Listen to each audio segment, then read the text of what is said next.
Today on the Cameron Journal podcast, we are joined by Herb K. He is the founder of an organization called the 1964 Plan.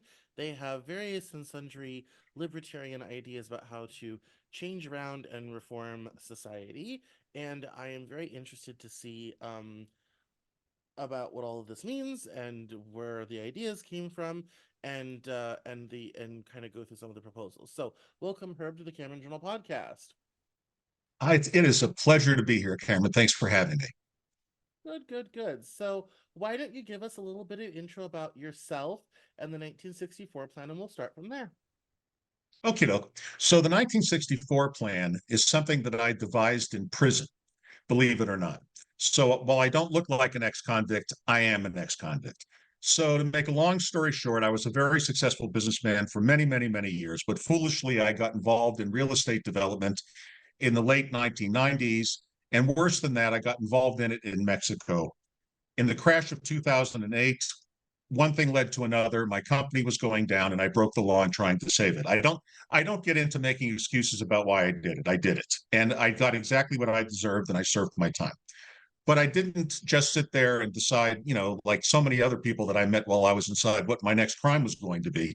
I spent more time thinking about how was I going to restore my karma that I had completely destroyed as a result of my own actions and try to earn some sort of redemption. So anyway, the idea for the 1964 plan came because I realized that as a result of this experience, I was being exposed to a part of the society that I would normally, in my boomer, wealthy white guy life, never ever run into. And I suddenly was exposed to the underbelly of society, which gave me enormous insight that people like me normally don't have. And from that, I devised a series of, I never like to say solutions. There are no such things as solutions, there are only trade offs.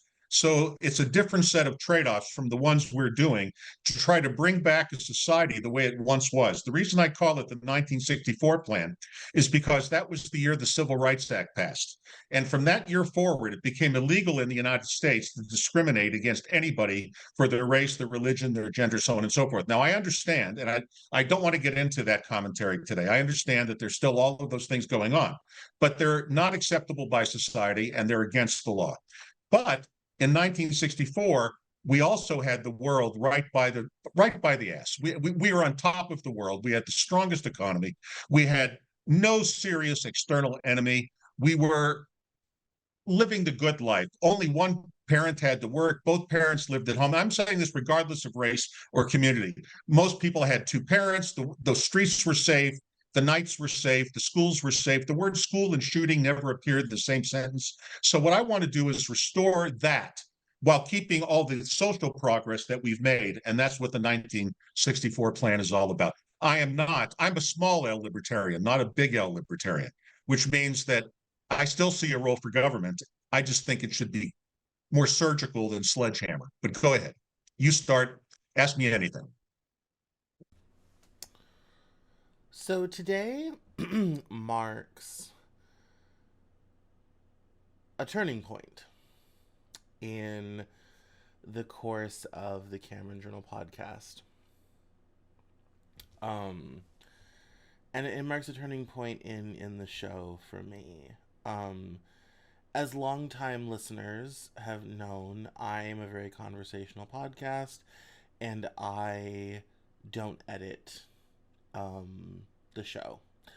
In fact, I have recently canned two separate recordings um, of the show because of editing issues and things that people were uncomfortable with and all this sort of thing. Um, and so I had a struggle with this because part of me said it wasn't worth it to go through the trouble of trying to split it apart and remove some things that were said that I was uncomfortable airing, and also to provide some fact checks and some context to the conversation. Um, Having just rewatched it in preparation to film this, um, I did a better job of arguing back than I thought I did. I didn't feel like I'd done a very good job at the time. But having rewatched it, I did a better job than I thought I did. I wish I had done more. This is my opportunity to do more. Um, I took a lot of notes and split a lot of things apart of different things that I wanted to potentially talk about. Um, so uh, this is really um, it's a difficult thing. There's still part of me that it, it puts this out with a great deal of trepidation. So, so the person I'm interviewing today, has some very regressive, which I call them, ideas about people, race, racism, women, sexuality, all this type of thing.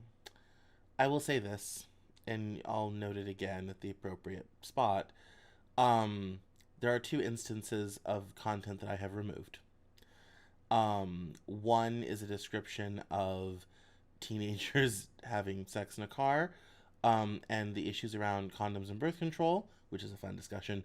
Um, I chose not to have that go out. The other one was a description around African Americans, Black people, and sex and sexuality. And phrases about Black women were used that I was not comfortable with, and that has been removed, um, in full transparency. So this is the only episode so far.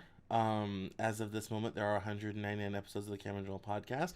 By the time you listen to this, there'll be over 200. This is the only one I know of that I can think of that I ever changed anything.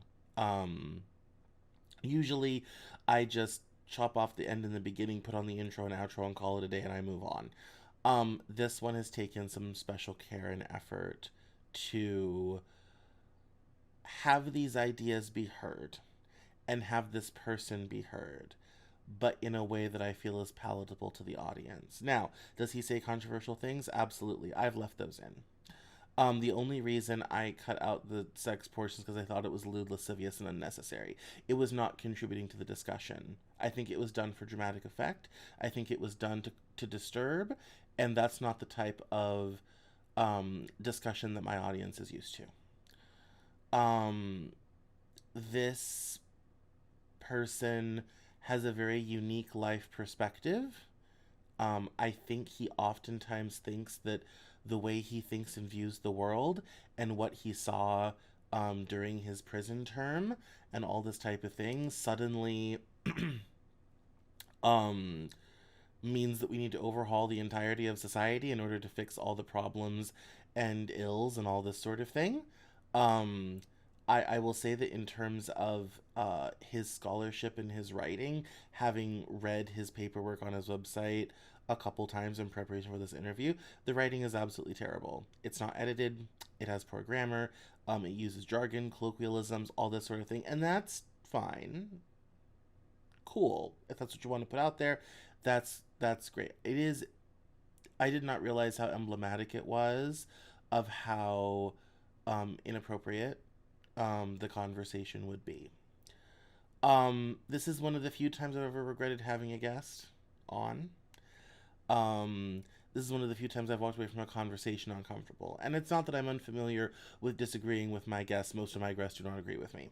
And we've had other right wing people on the show. We recently had a man on who is a very Trump Republican right wing person, and we had an hour of good discussion that was aired unedited in its entirety. So it can be done. I've done it recently. This was not that. I'm very disappointed in this episode. Now I'm going to let you hear it anyway. Um, because I think it is important to have these conversations and to talk about this stuff in a way among smart, civilized, sophisticated people. I think too oftentimes a lot of this stuff gets hidden away where it festers like a bad wound. And so it is with great trepidation that I invite you to continue listening. Um, it is with caution. I advise that you keep listening. Um, if you know if you're not ready to go down some strange pathways and some strange ideas that include disparaging a lot of different groups and things, you probably should skip to the next one. I'm just gonna put that out there. If you're not an emotional, psychological, mental health place to go through what he's going to talk about, what I'm going to talk about with him, and all this sort of thing, I would save this for another day. Or I would just skip to the next one. There's plenty of content on this show to listen to that may be more exciting, uplifting, or whatever have you. So, with that, we're going to continue with the show, and there will be more clips throughout um, along the way.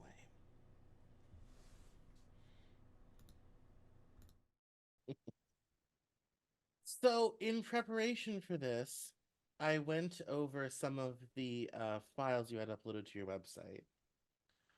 Um, and I found them concerning. That's okay. In a lot of areas. Um, not only the style of the writing was difficult, but also some of the ideas. Okay. Well, And that's what makes good discussion. So fire away. I won't take it anything personally. does. It does certainly.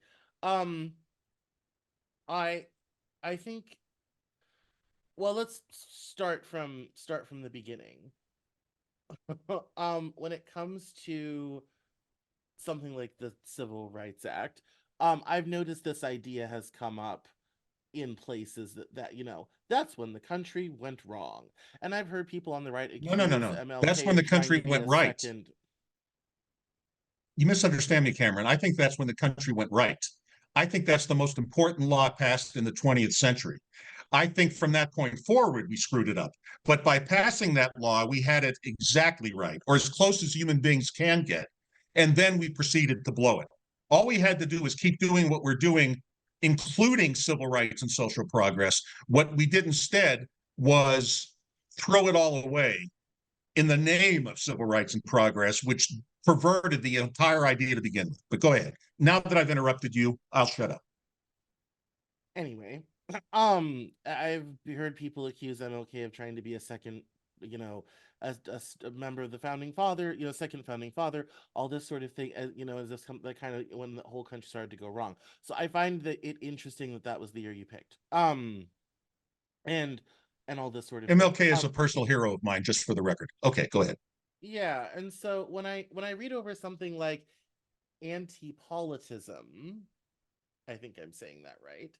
Mm-hmm. Um, it gets a little bit. I mean, it gets a little bit, difficult because I do kind of still see that difficult thing with the left as it has now been conceived. Not that I'm a huge fan of the modern left. Anyone who has listened to this show for a length of time knows I have lots to complain. Um, but I mean, I think when it comes to drilling down who can vote and why, um, I think it's very popular to say we have a popular democracy when we don't have as near universal suffrage as we can possibly get. Well, we don't want to have a democracy, is my point. I think democracy is the reason we're in trouble.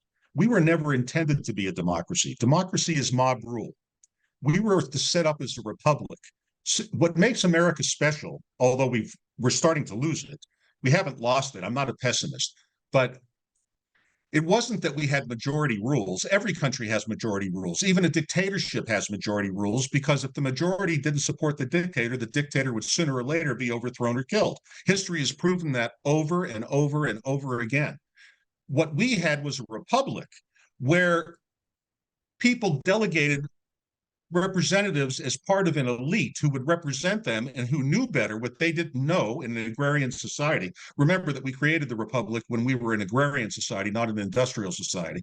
And the whole idea of a republic is to protect us from ourselves, because democracy in history has always ended in mob rule. There's no time in history where a democracy hasn't ended up in tyranny, dictatorship, and mob rule. It's always how democracy ends up. The worst thing we could be is a democracy. And that's why I set up anti-politism the way that I did. By the way, it calls for no voting at all, as I know you understand. Let me be precise in my language. In political science, we have a very bad habit of using the word democracy for any sort of vague system that includes representation and voting, which includes everything from a constitutional monarchy like the UK to a classical enlightenment republic like the United States or France. Um, so yes, let me be precise. I think it is hard to have a functioning republic when you do not have universal suffrage and people are purposely left out of the vote. And there's specific efforts that have been made in this country, particularly in the last 4 years, to restrict who gets to vote because one of our political parties only wins when the vote is restricted. Um, so in this segment, we talk pretty extensively about civil rights, equality, and throwing away the dream of equality and integration in society. And we talk about his anti-politism theory. There's another segment coming up where we get into franchise and voting and taxes and all this type of thing. But his idea that 1964 was a great year, but then everything after that went wrong because we didn't really achieve equality. We somehow made something worse. Is a point I feel like he doesn't defend well. And I feel like oftentimes his complaint is on the one hand, he wants to go backwards, and you're going to see this throughout the interview. On the one hand, he wants to go backwards, but on the other hand, it's like he wants kind of Schrodinger's society. Like he wants a, high trust, clean, respectable, safe society, but without any of the problems that come with the poverty, the wealth inequality, the racial, the legacy of segregation, the legacy of you know racist policies, all this type of thing. He basically, I think, thought that that law would magically change everything about society, and that suddenly everything would just kind of be okay, and everyone would go along to this certain American, usually white Caucasian standard of things, and that would be equality, not realizing that people had complaints and grievances, and we never had truth and reconciliation like South Africa did. We never had that conversation. We're just kind of like, okay, here's some rights, all this type of thing, and then let's move on quickly. Like, okay, you can vote now. Does that keep you happy? And people said, no, actually, we have some other grievances and complaints, and I think he feels like that is degraded society, and we're throwing away the dream moment in 1964 with the Civil Rights and the Voting Act. Um, I feel like he gets a bit nitpicky in this segment, to be honest with you, about my own language, and you're going to see that a little few segments on when we talk about government and democracy and all this sort of thing. But it's I find it surprising that he is surprised that people would not just be okay with, okay, you can vote now, and here's some other civil rights, and here's some other things, and Title IX, and all this sort of thing, and then would suddenly, not want to talk about everything that led up to that moment, or have some sort of redress of those grievances, or some sort of help, or something like that. I think that's, you know, um, telling, shocking. It continues to go downhill from here. I guess then the question is why not universal suffrage? Why wouldn't you want people to be participating in their government? Because most of our people don't pay taxes, and therefore most of our people have no skin in the game for what they're voting for. So when the founders, first of all, let's understand that 52% of the American people don't pay any federal income tax whatsoever. We have the most progressive tax system in the world. The top 1% pay 40% of the taxes. The top 5% pay about 70% of the taxes. The top 50% pay all the rest of the taxes, and everybody else pays no taxes at all. Yet the state is set up to benefit those very people. And when you have universal suffrage, the reason when the founders set up the republic, they said that the only people that could vote are male landowners. Now, I'm against the male part. Let's just throw that out right away. Obviously, men and women should be enfranchised. And obviously, people of every race and religion should be enfranchised. That's not what I'm saying.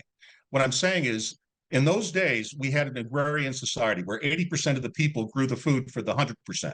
So virtually everybody, even if you were a doctor or a lawyer, you still owned land, you still grew your own food, and most wealth was tied up in land, not paper money. They didn't have a paper money system like we do today. So it was a very different world. Consequently, they set it up so that if you're not paying the bills by paying property taxes, which is what funded the government until 1913, when Woodrow Wilson instituted the income tax for the first time. If you don't own property, then you're not paying taxes. If you're not paying taxes, you don't get to vote for how much money the government gets to give you. That's what brings down every republic historically. So I find his ideas about reducing the franchise to only those who are, quote, paying the bills, um, to be anti-democratic in the broadest sense of that term, even anti-republican, small r republican. There are millions of people who don't own land, don't own property, just go to work, and may not own a business or go to college or whatever have you, that would suddenly be disenfranchised, wouldn't be able to run for office under his system. He basically only wants the cream and the elite at the top, and we're going to get into techno his technocrat ways of doing things and whatnot as the time goes on. But the fact that he wants to disenfranchise millions of people, to me, is unconscionable. Like, universal suffrage is probably, although it is inconvenient at times, is probably one of the best things in the modern era. Everyone has the option, and in the case of Australia, the compulsion, to participate in their government at all levels. And even though the fact that anyone can run can give us AOC, a bartender, and Marjorie Taylor Greene, don't know what she did. It also gives us really great people as well. I do like a lot of his talk about money in government. That's a theme that comes up over and over again, and it's one thing on which we agree. But disenfranchisement, that's, oh, you're not paying. It's like, oh, we have progressive income taxes that don't unfairly tax the poor, but for that privilege, then you get completely disenfranchised. Um, yeah, that's tough. And there's in a modern society where not only a minority go to college, only about 30% of the country's college educated.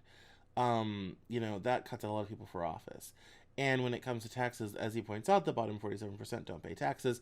That means because when they pay in their taxes, they get all the money back because they're too poor. That basically creates a sort of economic power stratification that incidentally already exists through other ways. It's like he wants to get money out of government on the lobbying donation side, but then make it so that only those who are paying taxes, net taxes, get to vote. The only upside that I can see is that it would actually make rich people want to pay taxes to maintain their power. I suppose that's an improvement. The cost is pretty steep though, because it means there's a lot of well-meaning, hardworking people who, through no fault of their own, are basically shut out of the system. It creates an underclass, and I don't think that's necessarily a good thing. So, again, this is the good part. It gets worse from here. So by limiting suffrage, I'm not saying that people of every race, every religion, every gender, every choice, every background shouldn't be a part of the ruling elite. I'm saying they shouldn't be in the ruling elite unless they're people of merit and accomplishment. Because today it'd be silly to say land ownership. That would be crazy because we don't live in an agrarian society anymore. Now, less than 1% of the people grow the food for the 100% because of productivity and fossil fuels and heavy equipment and all the things that's changed in the 21st century. But we have to have people running the country who aren't just spending money that's other people's. What we're doing today is immoral. We're borrowing over half of our budget to pay current benefits, and we're putting the bill on people that are never going to benefit from the money we're paying out. And it's an unsustainable system. And it's going to corrupt us and it is corrupting us, and it's going to bring us down. The idea behind anti-politism was to have a colorblind, gender blind, party blind, race blind system where people are selected to participate based upon what they've actually done in their lives, not any other factor. There's an incorrect bit in this segment. The government had plenty of other ways to make money beyond property taxes before the income tax. Tariffs were a big income source. I do not believe there's ever been a national property tax. Property taxes were at the state level and the local level. The federal government primarily made its money through excise taxes, particularly taxes on alcohol and weapons, other things like that. The government still makes money on weapons. Um, and tariffs through trade overseas was a big portion of the government's income source. So the fact that you just because you own property and paid taxes equaled you got participation was never true. Um, and he is right that the original intention of the polity in the Constitution was for white landowning men, because that's who was at the convention writing it, and they gave themselves power. Surprise, surprise. Because that's who was allowed to vote at the state level, and that's who the states tended to allow to vote. However, universal suffrage, because of industrialization, arrived not many decades later. He gets into that where he talks about how in an industrial society we're no longer agrarian, so land is not the type of wealth that it once was. I think he also states at one point there was no such thing as paper money. There was. It was just issued by banks, not by the government. It was issued to the government under license, sort of thing, from the government under license. And so it's a factual, fact checking thing that is important because of the nature of this conversation, and I want to reduce the misinformation going out into the world any way that I can. So it is important to understand, the income tax was first enacted in the Civil War to help pay for the Civil War. It was then abolished and then was revived and was authorized by Constitutional Amendment in 1913. And we've had it ever since, and it has been progressive where the highest amount of money earned pays the most, and the least amount of money earned pays the least per capita. And so there's different levels to where as different amounts of money pass each level, that money gets taxed. Some people think, oh, if it's I make over $400,000, then I'm going to be taxed at this high rate. That's not how progressive income taxes work. The first amount is taxed at a certain rate, then the next, and only the money above the certain amount is taxed at a certain rate. And there's also calculation of alternative minimum tax. People don't understand how the tax system works. I should probably do a whole show on how the tax system works. People don't actually really understand how the tax system works, and so you get these very strange narratives about this. But anyway, he's wrong on taxes. That's the short version. And that's why in an anti-political legislature, the way I've suggested to set it up, there'll be more women. Now, why will there be more women? There'll be more women than men. Why? Because more women are college educated than men, and that's than men, and that's why one of the barriers I set up to participation.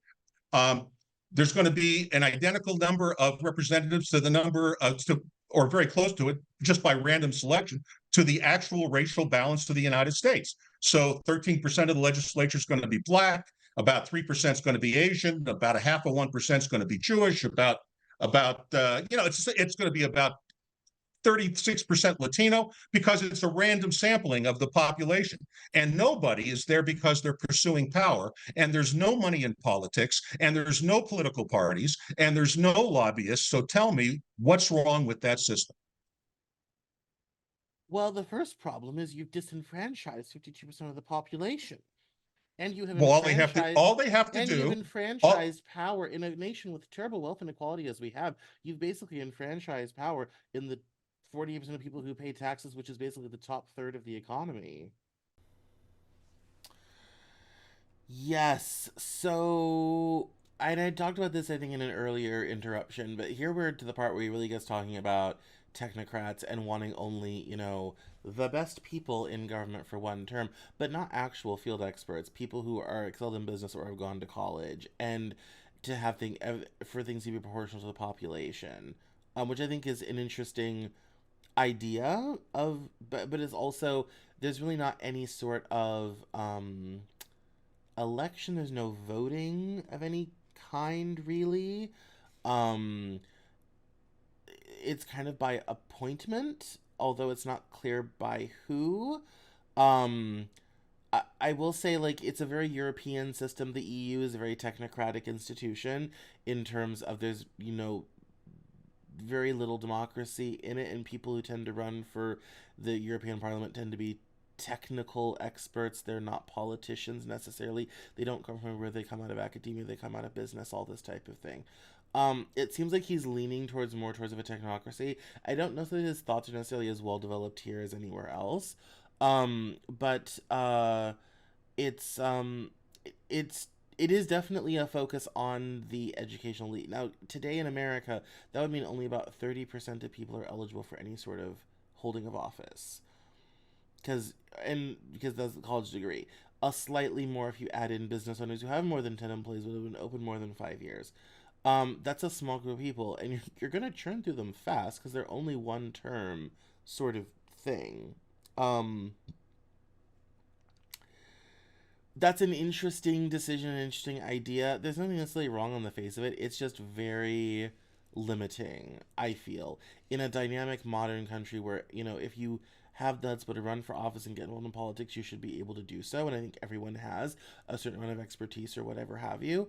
I think he's really mad at people who actively pursue politics as a career, and many do, as opposed to people who actually, have worked in the real world, sort of thing, and understand the real world. You hear this on the right a lot, as if somehow politicians and people are divorced from reality, and not understanding how much of the real world is propped up by government policy and other things, and how studies get done and experts are called and all this type of thing. And just because a government policy is inconvenient for you or your business at a personal level doesn't mean people don't understand the quote unquote real world. There's greater goals sometimes in mind that go beyond individuals. There is an aspect of the greater good that he seems to want to remove at a certain level, or at least make sure the vast majority of people aren't participating in it. Yeah, and we'll get into that a little bit more in the next segment. Well, actually, if you read all of it, I enfranchise power in the people that actually pay the bills. And the people that aren't paying the bills, there should be no barrier to them joining the group that pays the bills. What are the barriers that I suggested? I suggested one, get a college education. Two, if you read other parts of my plan, you'll see that I believe in free public education, but based upon merit, not upon race or background or gender or anything like that.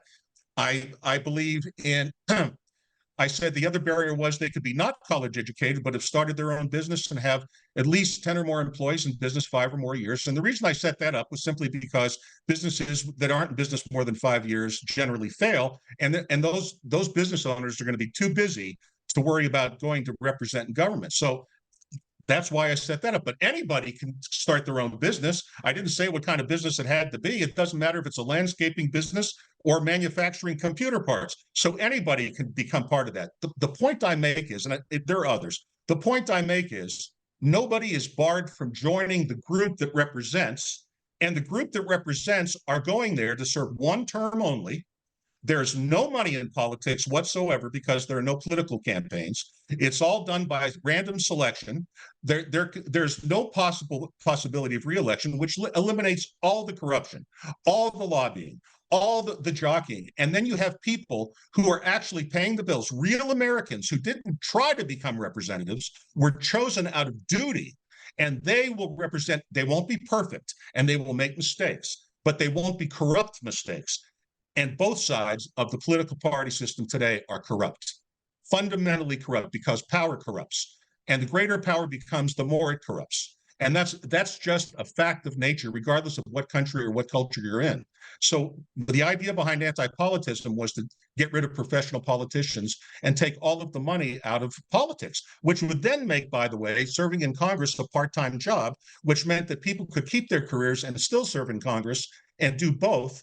And we wouldn't have a professional state that sucks the life out of the country every day. And people on the left would like it better, and people on the right would like it better, because everybody would be left to run their own lives their own way. So this one, it's important to um, understand the 19th century congressional meeting schedule. So he wants Congress to be part time, um, and for it to be a short term sort of thing. That's how the national legislature was in the 19th century. Congress only met for about 4 months a year, because the federal government did dramatically less then than it does now. There's a lot of reasons why that would not work now, especially when it comes to defense, especially when it comes to national security stuff. There are congressional oversight requirements, committee requirements, all this type of thing that require people to be available full time. Um, this sort of, oh, if they only meet so many months a year, then they can't hurt us, sort of thing, is an it's nice at the state level, and states still have plenary sessions that are shorter, and some states have year-round meeting. Each state does something a little bit different. It depends on the size of the state and how complicated the policy matters are. But the reality is that we have a very large government that does a lot of things. It requires a lot of congressional meetings, a lot of committee oversight, a lot of investigations, different things, and to try to cram all of that and all the oversight necessary into 4 months is, quite frankly, crazy. This is not, oh, if people, keep their jobs and their careers, then they won't be full time politicians and all this type of thing. That's great at the state level, and that's not even true for some states. I'm thinking Illinois, California, New York. Um, that's, great at but at the national level, the way our government is now, it's totally untenable. But this is one of those sneaky right-wing talking points that sounds good and makes sense, but if you realize what you're giving up by doing that, and all the things the government really actually does that no one really notices but are very important, that would suddenly no longer be happening, or would have a very difficult time being accomplished under those circumstances, then you suddenly understand the government is complicated. All the agencies and departments are complicated. There's congressional oversight involved, and reporting, and this sort of thing, and you can't do it all in like some 4 month schedule so that the real people out in the real world can go back to their real world, lives, and then the business of government is completed, as if governing a dynamic country of 340 million people can be done in 4 months a year. Again, it is, and because ultimately, though, the goal, and I think his goal, is to dramatically reduce the size of government. And later on, he talks about devolving those programs to the state, and we'll get into that. But, um, it's yeah, this is part of the reductionist aspect of these talking points that sounds incredibly good to the average person. Like if you say it on the street, they'll be kind of like, yeah, that'd be cool, but then not realizing the complexity of what that would really mean. And that's what makes these sorts of talking points incredibly insidious. And in the end, I'll give you a good example of government overreach. Right now, today, the House of Representatives yesterday passed a bill that said they want to ban TikTok in the United States. That's a grotesque violation of the First Amendment. TikTok is an app. If you don't like it, don't download it. If you don't want to participate, don't. But by doing that, we're giving the government. I understand that TikTok might be an agent of China. I understand that they might belong. I get that. But I don't think that the entire American people are stupid. I think that people can judge for themselves whether they want to believe propaganda or not. TikTok almost has no political propaganda anyway. It's mostly kids showing off and trying to get famous all the time. And finally, once you let the government invade your private rights, they'll never stop. There's so many examples of that. Look what's happened since 9/11, from the Patriot Act to how they now spy on American citizens through the use of FISA courts. I'm just saying that the government needs to get out of all of our lives, and we will live it better than they will. That's all I'm saying. No, certainly. I mean, having less government involved in everyday people's lives, particularly after the pandemic, when government really reached into everyday life, in a way that's very unfamiliar to most Americans. I commented on it at the time. It's unfamiliar to everybody Um, on the planet. No one's ever lived through a pandemic that's alive today. yes. Well, and I also, for Americans, we're not necessarily used to the government reaching into our daily lives and habits to quite the degree that they did during the pandemic.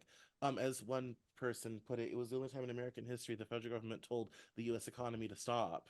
That's as it never It was the happened only time before in in world. 2020. It was the only time in world history that the entire planet was shut down in a global man-made depression on purpose and then restarted with fiat currency. And that's why I think we're imminently going to face a financial cataclysm.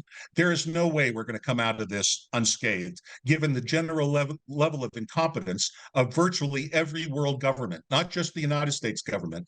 But I would dare anyone to cite an example where any government program has ever done what it was intended to do the way it was intended to do it at a cost as it was intended to cost. There's not a single example of it. The government blows everything it touches, right or left. I'm not a partisan. Frankly, I think Trump is a clown and Biden is senile. I just can't believe that look at this. This is our two choices out of 340 million people.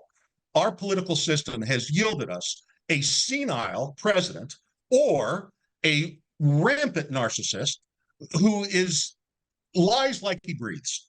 So I ask, how do we get that the youngest candidate running is 77 years old? How is it that are there not better people everywhere? Do you not walk down the street and see people with a level of intelligence greater than both Donald Trump and Joe Biden, either one of them? Do you not know people in your own lives? Anti-politism reaches into the population and grabs people of talent to serve out of duty instead of out of ambition. And that's why it's not perfect, but it's nearly a perfect system. And it's much better than the disaster that we run now. I mean, what are we going to do now? Our friends in the European Union who love their technocrats would certainly, that's basically how the European Union's run. The elections are kind of pointless because all the candidates are picked well ahead of time, and pretty much if well, that's been true, but now the emergence of the right.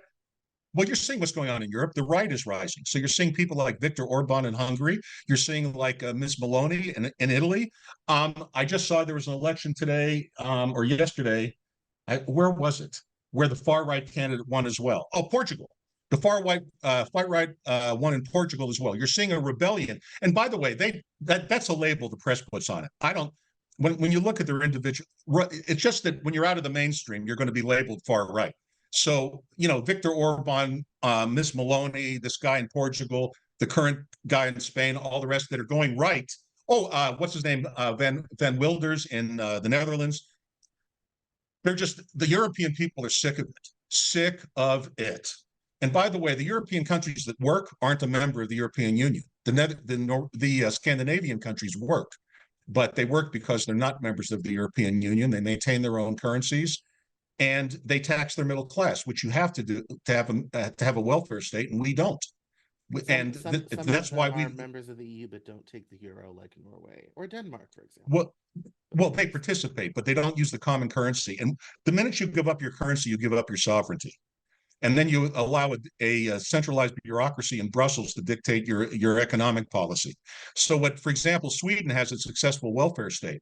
But they also have a 25% value-added tax on every item and good, and the middle class tax rate begins at 36% minimum, and everybody pays. There's no exemptions. There's no such thing as below this income level you don't pay, because the people who are using the services have to pay for them.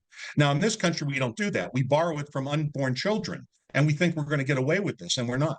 We're just not. No, I've pointed out that one of the reasons why the European system works the way it does is because everyone from the very lowest to the very highest pays something. If you earn, if you earn 100 euros a week, they take something, sort of thing. And that's why everybody pays. And that's why everybody pays. Everyone pays, and we don't have that in this country. And it would be a very different situation if we did. It's not going to happen, but yeah, you're right. Yes, but it would enable us to fund the type of social programs that the type of social programs that we desperately need. We could also reduce defense spending by $200 billion. Well, I mean, my idea on social programs, I just say devolve them to the states. Get the federal business. The only reason that we have a terrible deficit is incompetence and corruption. If we devolved social programs to the states, let California run theirs, let New York run theirs, let Florida run theirs. Number one, 50 states are not 50 identical demographic situations. Our states are larger than most European countries. So You can't, a one size fits all welfare program is insane because the population of California is so different from Wyoming and New York and Florida and Colorado. It's just so ridiculous to think Conversely, that we did you that can. with Obamacare, and you had states that desperately needed health care to their citizens who chose not to expand Medicaid and screwed people over. Well, I happen to live in one of those states, and that's because Arizona, which has its own system, it's called Access, is better than Medicaid. And people in this state who are on the Access system get better care than they get on Medicaid. I know this because when I got out of prison, I was on Access. And you can go to any physician you want, even the Mayo Clinic, and the state pays for it. So I'd like to point out that the people who criticize that don't know what they're talking about. Look, if you allow a state, you have to pay for But then things you in the also have present. Mississippi, where people are simply left behind, or But the Louisiana, who people in chose not to Mississippi, expand, or Kentucky, it's who their chose not to state. expand. See, here's the beautiful part. But If you that's the had 50 problem: is if states, you let the states do it, you end up with 50 different solutions to one common yes. problem. Imagine if you had Social Security left to the states. What a disaster! Starving old Well, people is what you'd have. I hate to tell you that Social Security is the reason we're dead. All right. In this segment, he posits an idea that somehow there has never ever, in the history of mankind, been a good and decent government program. That's not true. The military is a government program. Social Security, Medicare, Medicaid, food stamps. Food stamps, by the way, is the most efficient federal government program. It has almost no waste. It is the scion of what a government program should be. It's highly effective. It causes $1.62 in economic activity for every dollar we spend on it, and it is insanely efficient. The Pentagon can't pass an audit. They're missing trillions. Imagine if that were the food stamp program.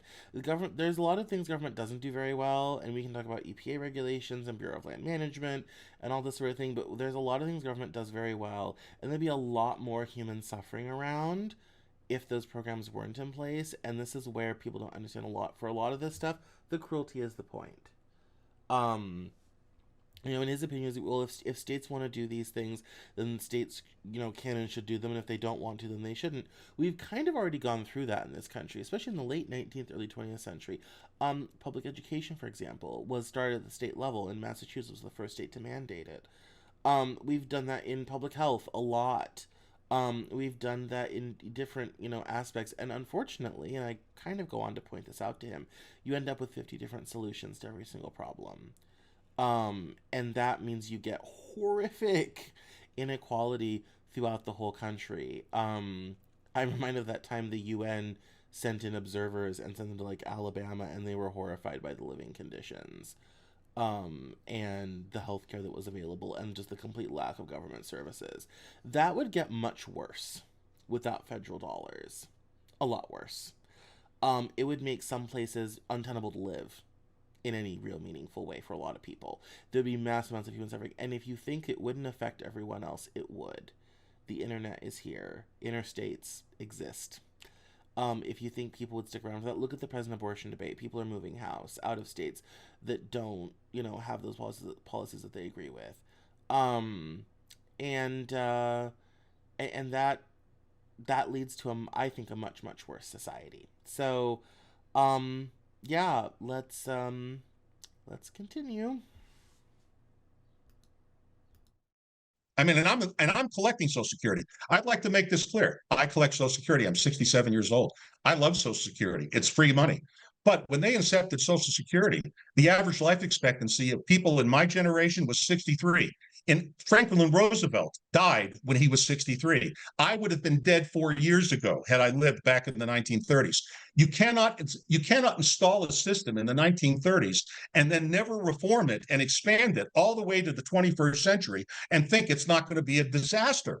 There were 159 workers paying for every one retiree in 1936. There are 2 workers for every retiree paying it now. 75% of our budget pays for Social Security and Medicare. We would be in surplus without Social Security and Medicare.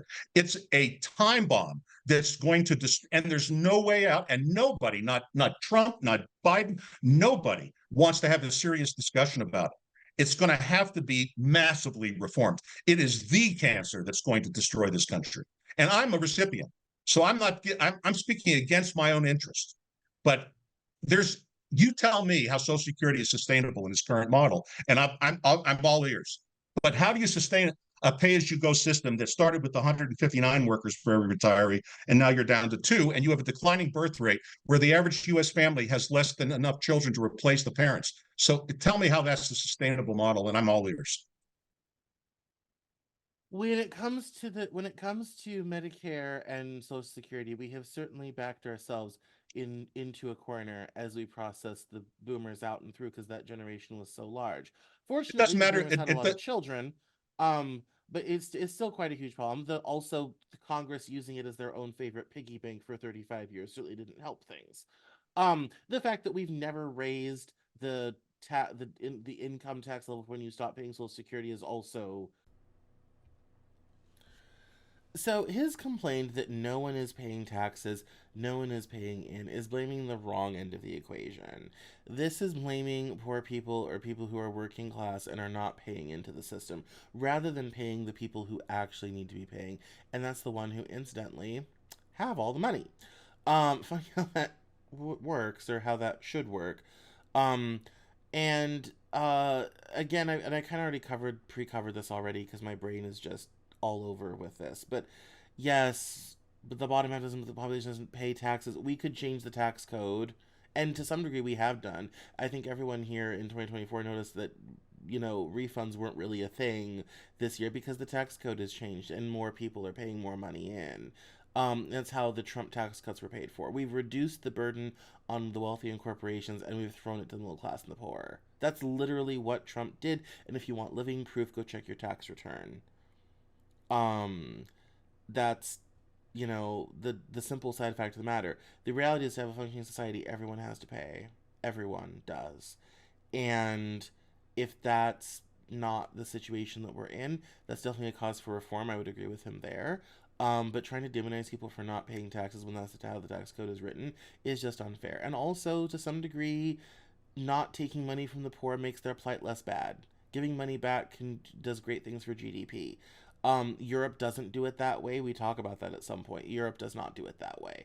And I think maybe a European model would be preferable, where everyone pays a little bit of something. Whatever you're making, you pay a little of something so that they can enjoy the public services that they have. But the reality is that the wealthy also do a lot of paying too, and I think that is the imbalance that we've had in this country for quite some time, and it needs to change.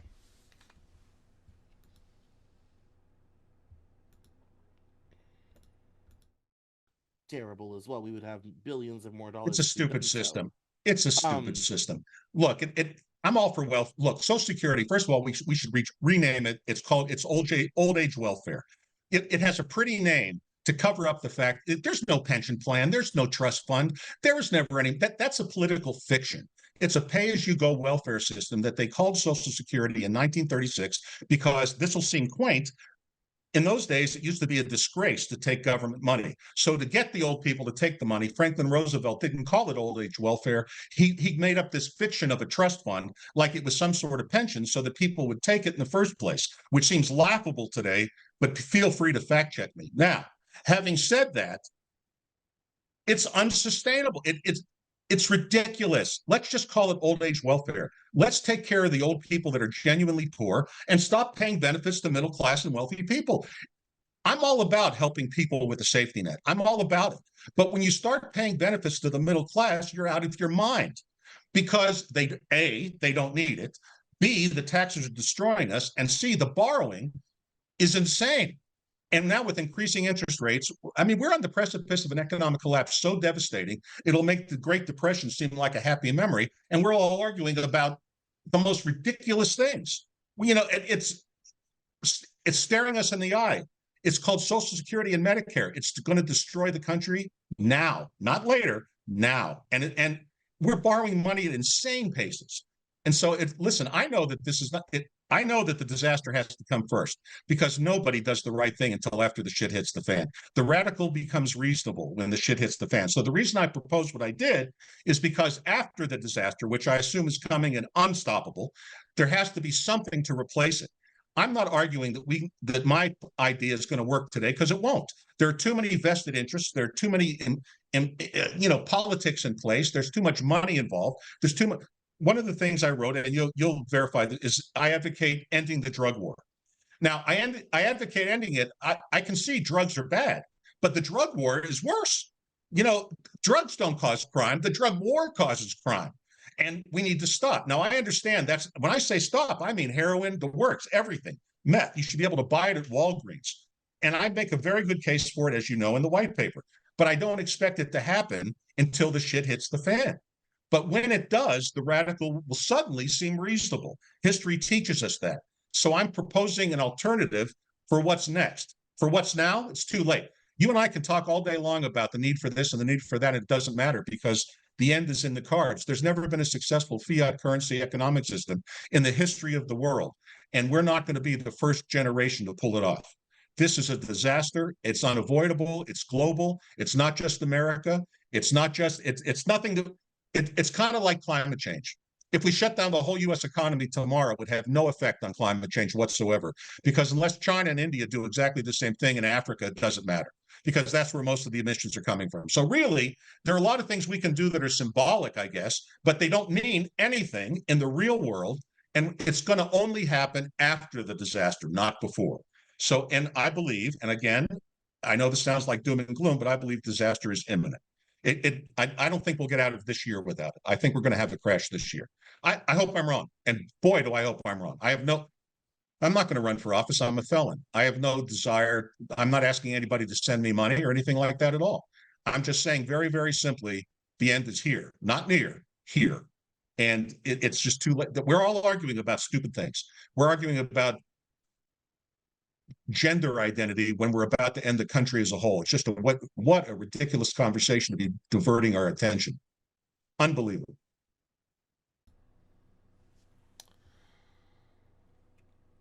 Doom and gloom runs strong with this one, which I find incredibly disappointing.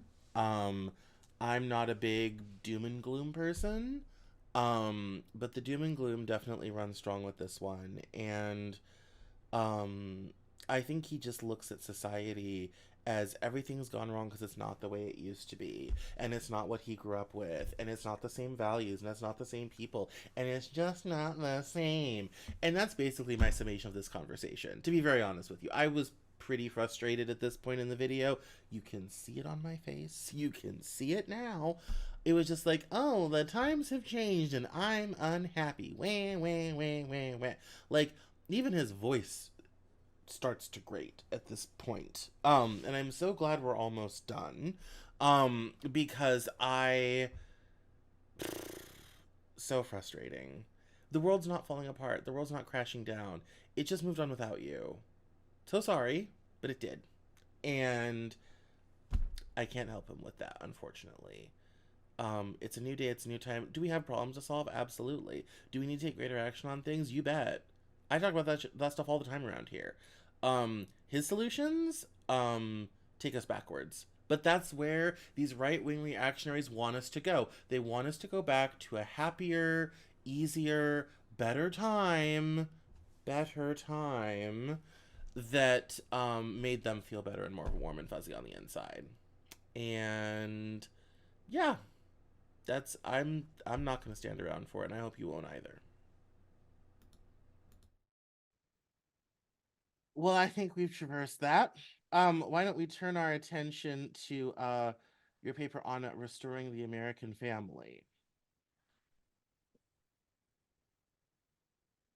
I'll be blunt. This is very regressive. This is what my Yes. grandmother's generation had to deal with, and we've spent the last 60 years fighting against it. This is, Yes, it is. women back to the kitchen, forward No, it's not. march. No, it's not. I was very clear about that. As I said in the white paper, I'm You not want to get rid of advocating no sending fault divorce and women restrict back to the access to birth control. kitchen. What do you think's going to happen? I'm sorry. I What do didn't you think's going suggest to happen? I did not suggest restricting access to birth control. I simply pointed out that birth control was a significant cause of the problem. I also said it's too late to shut that barn door because the horse is already out. I'm not saying in any way to restrict access to birth control. And I'm, by the way, personally pro-choice. I'm just telling you that the birth control pill destroyed the American family along with the advent of aid to family with dependent children. It's a count. The reason let's put aside the propaganda just for a minute. Let's put aside the women back in the kitchen and all that nonsense. I'm not advocating that. Let's just concede that for the interest of time and discussion. And the reason they're not going back to the kitchen, not least of which is technology. All the things they used to do in the kitchen are done by machines now. There are dishwashers and there are vacuum cleaners and there are automatic clothes washers and dryers. And we're not going to send mom down to the basement like I remember my grandmother doing with a washboard going like this. That's not going to happen anymore. So let's just stop that stupid discussion. Okay, let's talk about restoring the value. I kind of addressed this one in an earlier segment, but state level programs and state level solutions tend not to work. I'm about to say in this segment that what we did with Obamacare led to inequality, and it does lead to inequality. You end up with 50 different solutions for 50 different problems. It's a mess. Just plain, it's a mess. It ends up being incredibly complicated, and people end up going without. It causes human suffering. But he hand waves and says, "Well, that's the state's decision." We can Are we a country, are we one country, or are we 50? And he goes on to say it's like we're really more like 50 small countries. Okay, then we might as well break up the country and do something else, sort of thing. Like it's like we're trying. He wants us to be the EU but with an army. And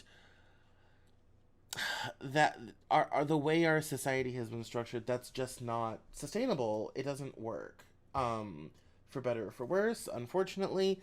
And I wish, it were not that way for certain, but unfortunately that's the society we have, not the society that we wish we had.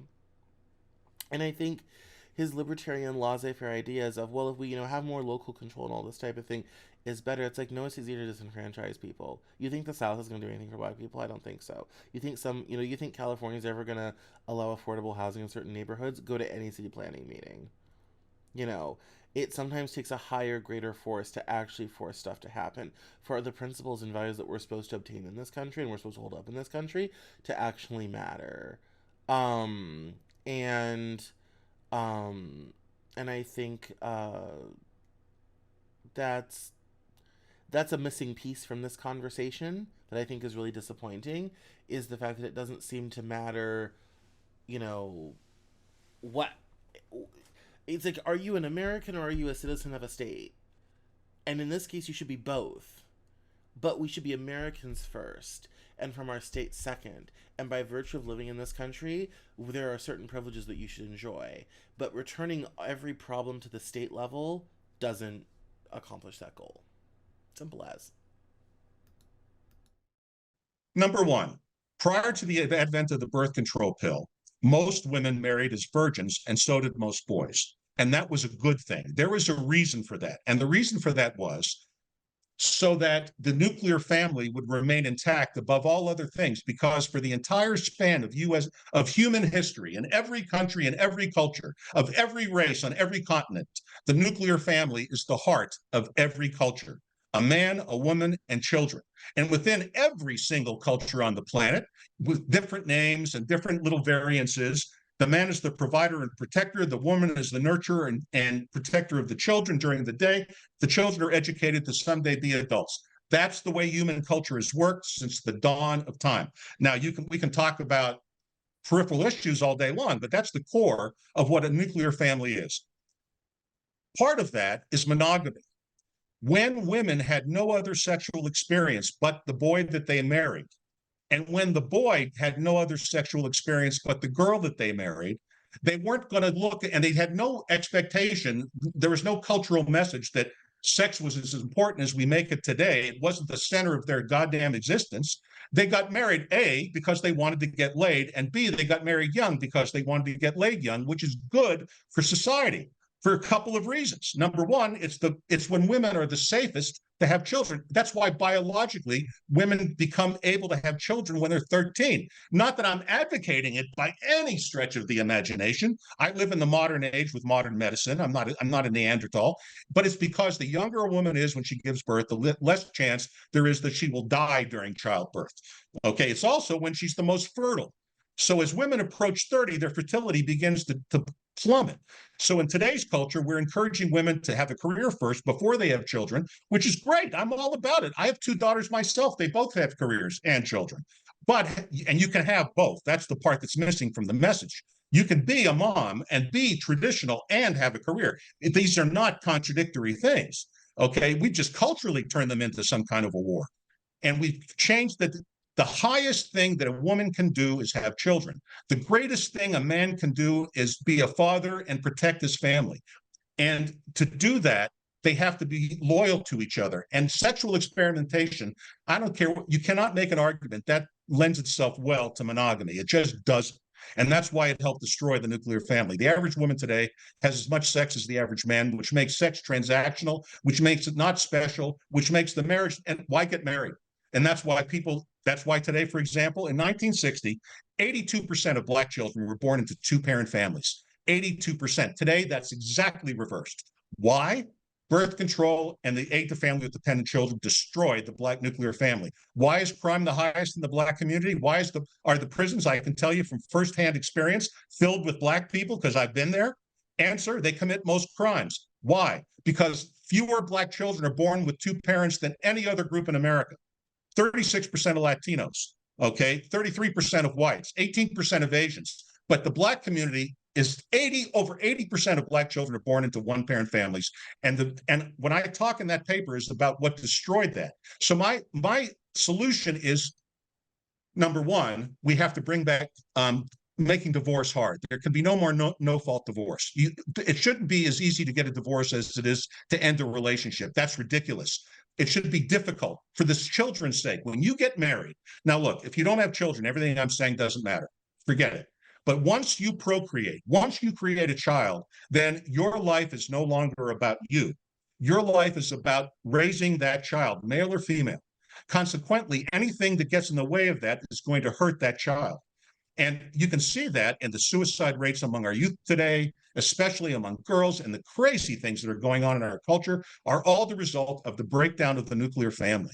And the problem that we have as a country is we don't think past, oh, there's a problem, we need to do something about it, let's fix it. Then we pass a law without understanding that there are no solutions, there are only consequences.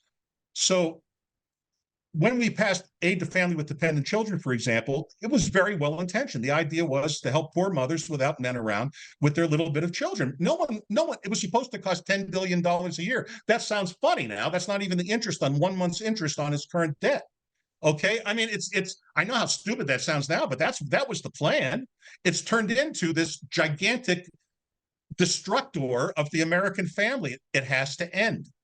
The same thing is, and no fault divorce has to end. It has to be hard to get out of marriage. As far as birth control goes, all I advocate is an education program in the schools where we teach chastity instead of birth control. Instead of handing out birth control in schools, we should be teaching chastity and the value of the two-parent family as a common value to our children. There should be no sex education in schools. That's the job of the parents. And by the way, I am not a prude, and I'm happy I can say the word vagina without wincing. I can say penis without, I'm not from the year one. I'm not a boomer Neanderthal. I'm just saying that when you take the specialness out of sex, you take everything else with it. When it doesn't become something that's between a man and his wife, and it becomes something where you're fucking your way across America, how do you expect the family to maintain any specialness in that environment? How is that a sustainable? What's the way out if not to restore the nuclear family?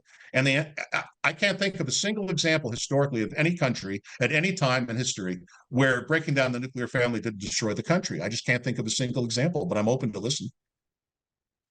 So, this segment, we get into the family, sex and sexuality, and sexual politics, birth control, abortion, all this type of thing. Um, the edited segments are coming up. I'm gonna do another clip about those here in a minute. But those are coming up and coming along. Um, I find it really fascinating that on the one hand he wants to completely go back to the 1950s on sex and sexuality, but didn't actually practice any of that in his life. He claims he's pro-choice. He claims he got birth control for his daughters. He claims he's not a prude. All this type of thing. You wouldn't know by him harping about the two-parent family and how, you should get married young to get laid so that you can have lots of babies. And it's just kind of like, But this is emblematic of the time. If I read this on Twitter all day, every day. Everyone wants to go back to where women were burdened down with 3, 4 kids by 25. And if you choose to do that, wonderful. God bless you. Like, please go have as many kids as you can reasonably afford. Um, I mean, I know people that have had lots of kids. Great. That's fine. I'm totally fine with that. Um, do I think that that is a universal solution for everyone to where that's just the new societal standard? No. People need and should have options. And saying that, the only way you can have sex is by getting married is incredibly reactionary. And I get into my own past with that, which he immediately dismisses and poo poos. Um, and that was, and his also his assertions kind of later on that all that chastity and propriety and all that type of thing was protecting women and all this sort of thing was not true. There was still sexual abuse, there was still rape, there was still all sorts of awful terrible things that happened to women. He's living in a fantasy that has no basis in any actual reality. And also, if he thinks that people didn't have premarital sex or fornicate, oh, I have some stories from World War II for him. I mean, it's. Oh, I heard a lady who was selling on the side of the road one time. I won't tell anybody about that. I mean, it's absurd. And this gets into the height of absurdity. And we're getting to the point where I end the interview because we're beginning to reach absurd levels that I can't handle anymore. So, um, one more to go. Much higher. I grew up in Arkansas, which has literally the exact opposite system of Colorado, and your teen pregnancy rate is quite high. Arkansas So, distributes. I'd like to point out that Arkansas, I know for a fact, distributes free birth control in the schools. I also would like to point out that Planned Parenthood operates, as far as I know, in all 50 states and has been distributing free birth control for years. I also know that you can walk into any drugstore as a young man and buy condoms right off the shelf for next to nothing. And I have to tell you something. If you have enough money for a pair of Nikes, you got enough money for condoms. But you know why that doesn't work? And do you know why handing out but that's do you know also not why what we're that doesn't talking work? about. This isn't the issue By the here. way, and the statistics, maybe it worked in Colorado, but nationally, the statistics say when you distribute birth control in school, you get a higher illegitimate birth rate. And the reason for that is boys don't use condoms. Let's talk in the real world. You can pass out condoms till fucking hell freezes over, pardon my language. But here's what happens. The boy puts it in his wallet and sticks it in his back pocket, where it then forms a circle ring for how long it's going to be in that wallet as it forms what the position it's in. Okay, so look, do I think that both of my daughters were on birth control from the age of 14? Again, I am not a prude. I did that, by the way, just in case because they're children, they may get forced into a situation that they don't want to be in. And I would rather deal with birth control than an unwanted pregnancy. So that was the decision that their mother and I made together in giving them birth control at a young age. But it was a parental decision. There are also people living in, for example, the Bible Belt, like Mississippi and Arkansas and Louisiana, where they're congregated, that don't believe in this. But their beliefs are sincere, and they believe only in chastity.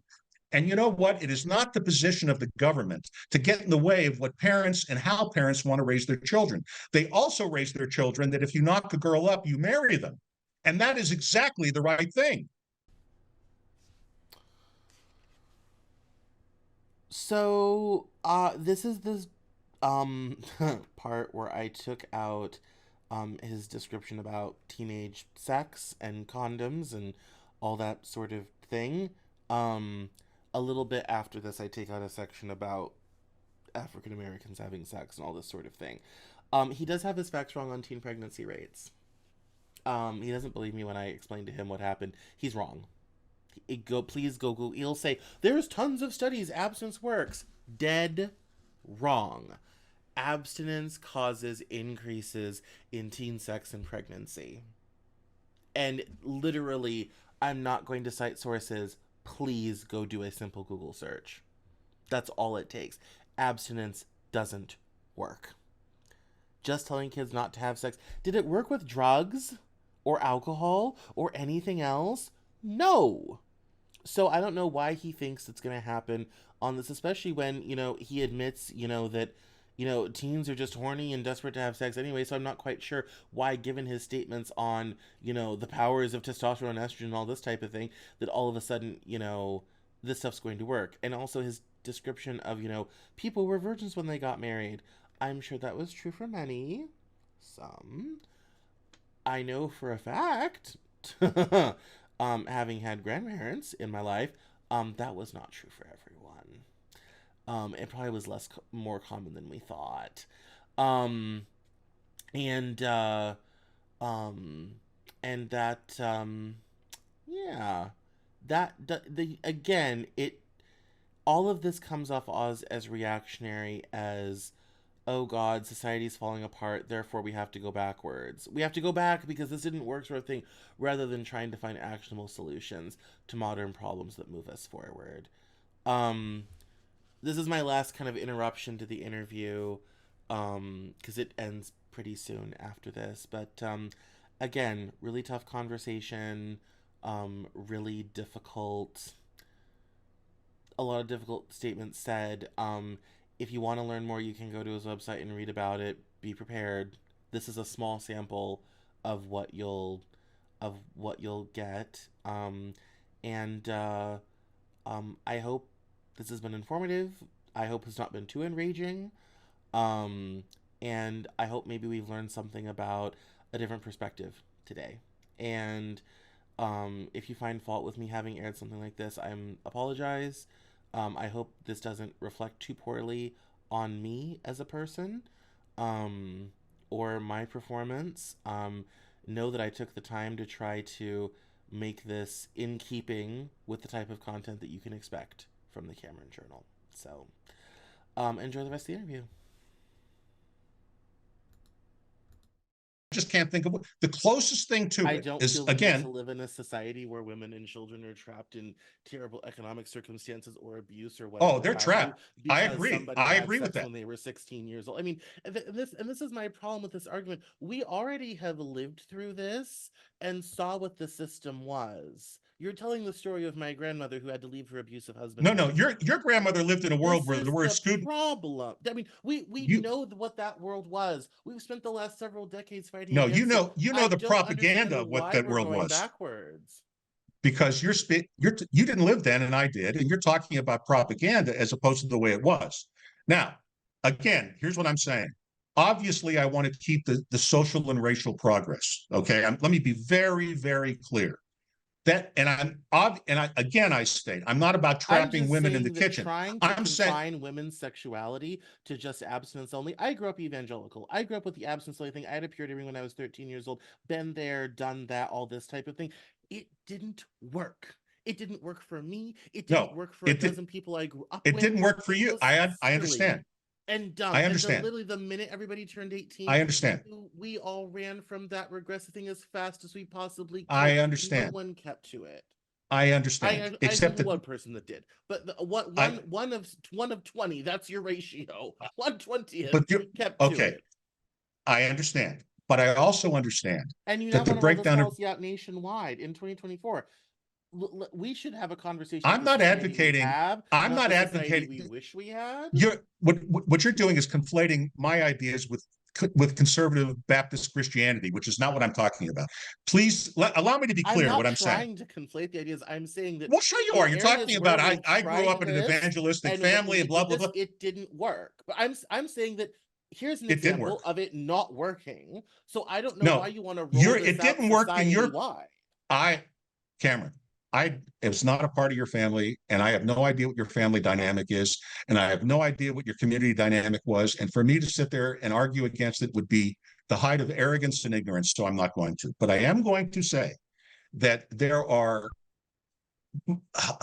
more studies than you can count proving that the traditional nuclear family, that the nuclear family, the breakdown of society is directly proportional to the breakdown of the nuclear family. And I'm just saying we threw out the baby with the bathwater when we didn't have to. That's all I'm saying. I'm not saying eliminate welfare. I'm saying devolve it to the states where they have to pay for it because they can't print money, and let them design well-designed. Why does welfare work in Scandinavia, Cameron? And I'll give you two answers. Number one, the largest Scandinavian country is Sweden, and it has 10 million people, which is less than the population of Los Angeles. So let's point out that they have a very small population relative to our 340 million. And the second thing is they're all Swedes. They're all blonde-haired, blue-eyed, maybe some black-haired, some brown-haired. I know I'm doing a caricature, but they're all Swedes. They're all Lutherans. They all grew up the same way in the same culture. It is much easier to design a system for a single people in a single race, in a single culture, in a single area than it is to design a program for 340 million people of every possible race and religion and culture in the world, which is our strength. But you cannot, it's insane to think you can impose a one-size-fits-all program on a country like ours. Instead, let the 50 states that are really 50 countries, when you think about it, California is much bigger than France. Texas dwarfs Germany. I mean, I can go on. I mean, even the little countries, Connecticut dwarfs Liechtenstein. I mean, the point of the matter, we have what the European Union aspires to. That was the idea behind it, only better because in our country, we don't have 50 different national rules. Now, having said that, when we opposed from the center, we did two things. We made, number one, we corrupted the system. No one's going to argue that the federal government isn't corrupt and wasteful. I mean, I know you're not going to argue that. And the reason for that is the bigger anything gets, whether it's private or public, the more inefficient it becomes. So if you want good government, if you want a system that works, the smaller the system is, the more likely it is to be well managed. Which is why, for example, in Arizona, as I was talking about earlier, our access is better than Medicaid because we're the only state in the country that does it our way, and it works much better. Okay, now why don't the other 49? Because of political interest and lobbying and special. It's we need to take the money out of politics, which corrupts it, and let's just talk about objective reality. That's all I advocate. Here's the objective reality. Here's the policy that we're applying to that objective reality. It's not working. Now, what can we do against this objective reality to improve it? So I would say, you want to know how I would improve sorry, I can't speak English. The lot, sorry, of women and poor people in this country. I'd open up economic opportunity. Most of all, I'd work on their education. Education, particularly in urban areas and poor areas, is horrible. Horrible. But the answer of the American education establishment is to dumb it down, do away with SAT questions, dumb down IQ tests, moderate them for imaginary cultural differences. Look, here's the thing: you can't dumb your way down into excellence. Instead, how about we spend some money, but let's end the drug war and save $1 trillion by doing so. And let's take some of that money and redirect it towards urban schools, for example, where we can actually do some good and help these people lift themselves out of poverty. Because if you give them money, all you're creating is a dependent. Right now today, and I know this from being in prison, people are born in, live in, and die in poverty as a lifestyle. They get the drug world because they can make money on the side without having to report it to offset their welfare benefits. Half their families on Social Security disability, and they're cheating the system. For example, between 1945 and 1960, Black poverty in this country dropped 47%. Then we passed the Great Society, and it's only gotten worse. There's been no improvement in Black poverty. Now, it had been improving since the end of the Civil War. Suddenly, as we put in all this welfare, suddenly the improvement stopped. Now, could that be a coincidence? It could be. But look at what's happened to our inner cities. When I was a little boy and I lived in Pittsburgh, Pennsylvania, and I was 10 years old, myself and my best friend, Jeff Keyes, would get on a streetcar, which is light rail, from where we lived, which was a suburb, and ride it into downtown Pittsburgh by ourselves because I delivered the Pittsburgh Press and Jeff delivered the Pittsburgh Post-Gazette, and we made $15 a week as paper boys, which in those days was big money. $15 went a long way in those days. And we would go downtown and eat street food and hang out with the bums. And there were all the different, that's what we called homeless in those days, bums. But you know what else there was on the street? There were policemen walking beats all over the place. Your parents would tell you, because we didn't have cell phones, we had a dime and a payphone. So if we were going to be late, or if we felt threatened, we'd go find a policeman. And there was a policeman on every block just walking around. But that's all gone now. And we've traded it for the war zones of our cities caused by the drug war and the welfare state. And if to deny that that's what's destroyed our cities and to pretend it's some kind of mythical white privilege or some bullshit like that, okay, you can pretend that all you want, but it doesn't change the fact that that's not doing any good. Nothing's getting better. It's getting worse. Maybe we should try something else. Well, how's that for a speech? It sounds like I'm. Well, you certainly have proposed something new. We are 9 minutes before the hour, so why don't you tell us where we can find you online and learn more about all of this? You can go to the 1964plan.org.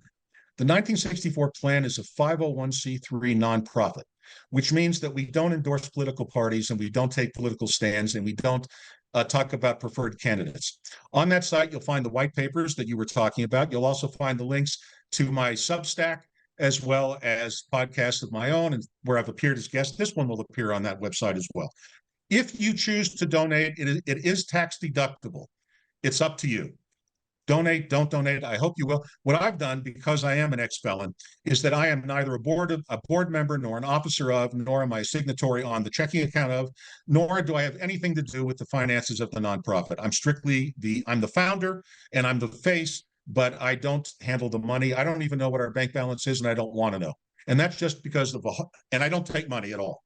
It's a hard wall between myself and the nonprofit. I want to make that very clear. I'm doing this because I'm 67 years old and because I'm at the last stage of my life, and I'd like to leave the world a little better than I found it. And we're about to face a horrible cataclysm. And when we come out of it, there are going to be a lot of people with really bad answers. And so I'm just trying to put forward a good one, and that's what the 1964 plan is.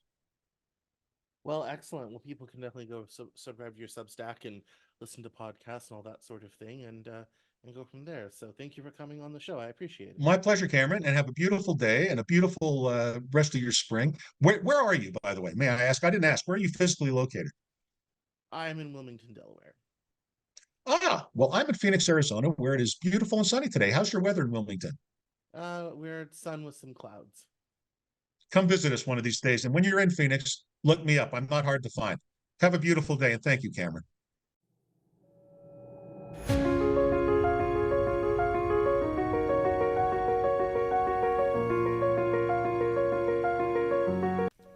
That's all for this episode of the Cameron Journal podcast. Thank you so much for listening.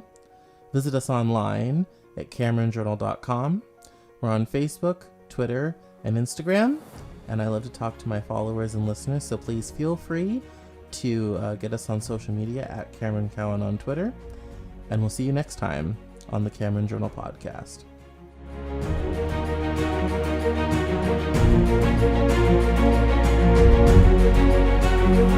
Thank you.